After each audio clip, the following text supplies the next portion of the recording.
बिहार के गया ज़िले के एक छोटे से कस्बे शेरघाटी इन दिनों 3 सगी बहनें बुशरा, सादिया और अनम की वजह से सुर्खियों में है। आदाब, नमस्कार। आप देख रहे हैं आवाज़ द वॉइस और मैं हूं आपके साथ अमीना माजिद। हमारी हौसला अफजाई के लिए चैनल को सब्सक्राइब करना न भूलें। शेरघाटी एक नक्सल प्रभावित एरिया रहा है, जहाँ की 3 बहनें डॉक्टर बनने वाली हैं। मध्यम वर्गीय और ग्रामीण क्षेत्र से आने के बावजूद इन तीनों ने अपने इलाके का नाम रोशन किया है। सादिया और अनम से इंस्पिरेशन लेकर छोटी बहन बुशरा भी डॉक्टरी में बाजी मार गई हैं। बुशरा कौसर नीट परीक्षा में कामयाबी हासिल कर अब डॉक्टर बनेंगी। अनम इमरान देश के टॉप मेडिकल कॉलेज में से एक national institute of homeopathy Kolkata से डॉक्टरी कर रही हैं। वही दूसरी बहन सादिया एमाला कोलकाता की Mahesh Bhattacharya homeopathic medical college and hospital में फाइनल ईयर में पढ़ाई कर रही हैं।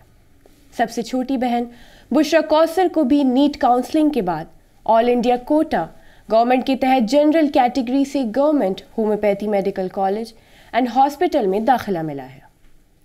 दिलचस्प बात यह है कि तीनों बहनों ने देसी इलाज के बतौर होम्योपैथी को ही चुना है।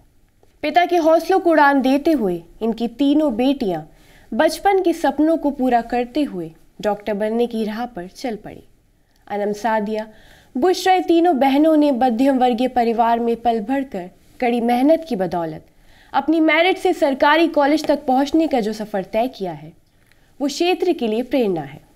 इन बहनों का सपना यही समाप्त नहीं होता, बल्कि उनके परिवार के लोग बताते हैं कि डॉक्टर बनने के साथ साथ सिविल सर्विसेज पर भी इनकी निगाहें हैं। अपनी बेटियों की सफलता पर पिता इमरान अली और माँ जरीन कौसर का मानना है कि बेटे भाग्य से होते हैं, लेकिन बेटियां सौभाग्य वाली होती हैं। इमरान अली ने एक मिसाल कायम की है कि अगर बेटियों को सपोर्ट किया जाए तो वो बहुत कुछ कर सकती हैं।